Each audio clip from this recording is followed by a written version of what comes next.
Welcome, my friends. Once again, here we are covering the Toho-produced Godzilla films of the Godzilla franchise, and we've only got 3 left in the Millennium series and only a handful of them total to cover. So today, let's get right to number 26 in the Godzilla film franchise, and it is Godzilla against Mechagodzilla. Yes, he's against him this time. We versed him a few times, but now we're against him. This, again, is set in a world where the 1954 events happened. Godzilla laid waste to Tokyo and was actually killed by the oxygen weapon. Fast forward to 1999, and in the meantime, Japan has been attacked by a number of other monsters, causing them to form the Japanese Self-Defense Force to help combat these creatures, coming up with various weapons and elite group of soldiers to help fight them.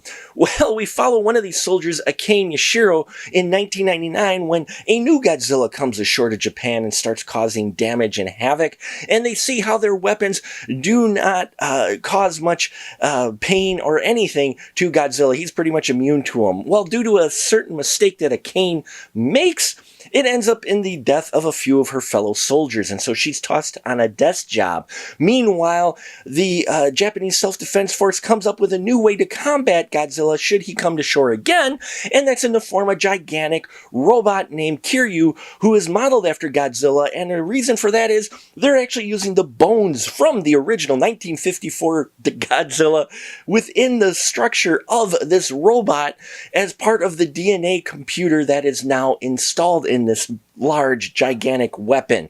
Meanwhile, Akane Yashiro is taken off the desk job she's been at for 4 years in 2003 and is asked to be part of the team to pilot this robot, which is now remote controlled by various flying vehicles rather than having someone inside the robot. And we see how it battles Godzilla once again, and humans hope that this weapon will finally eliminate the Godzilla threat, but we know these things don't go as usual. Meanwhile, Akane Yashiro is hoping to gain the respect back from her fellow soldiers for the mistake she made many years ago, and finding that difficult as a number of them like to bully her instead for that thing as she carries that weight on her shoulders.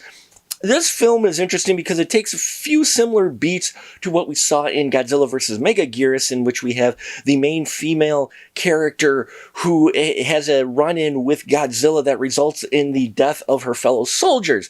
In that respect, only this character takes a slightly different arc in that she gets put on a desk, she doesn't get a chance to redeem herself, she's looked down upon by her soldiers, and so we see the uphill battle this character has to fight in order to try to get respect. And I liked that. I liked how they portrayed this, the facing, the weight one carries for a mistake that they make and how people bully them sometimes for that mistake, never realizing just how bad the person is at carrying that emotion themselves for the mistake. So there's a lot of things going on with this character, and performed beautifully by Yumiko Shaku, and I loved her performance in here. Very emotional, very charismatic, and she does get to be a bit of a badass in the film as it goes on, and as we see the Kiryu robot in action. Now, as far as Godzilla goes, he's looking fierce, he's looking mean, kicking a lot of tail, if you will, through the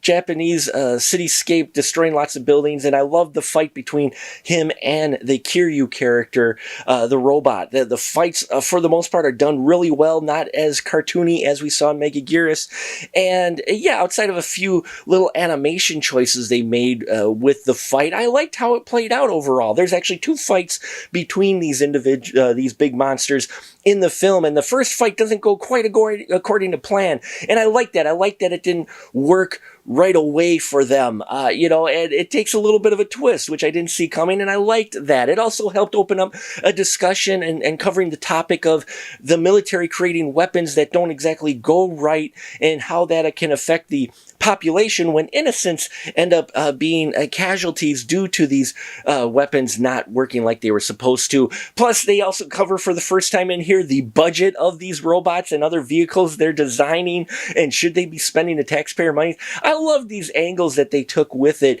to bring some social commentary to the Godzilla films, and the way it ends, I was happy with the way it ends. It felt like it was okay, a good enough Godzilla book ending that we had here, but it's being a Mechagodzilla film, you know a part 2 of this storyline is coming up, which I will review in our next installment of our Go Godzilla challenge. As far as this film goes, I would recommend it, though for me, Giant Monsters All Out Attack is still one of the most solid films of all the new films since Godzilla 85 even.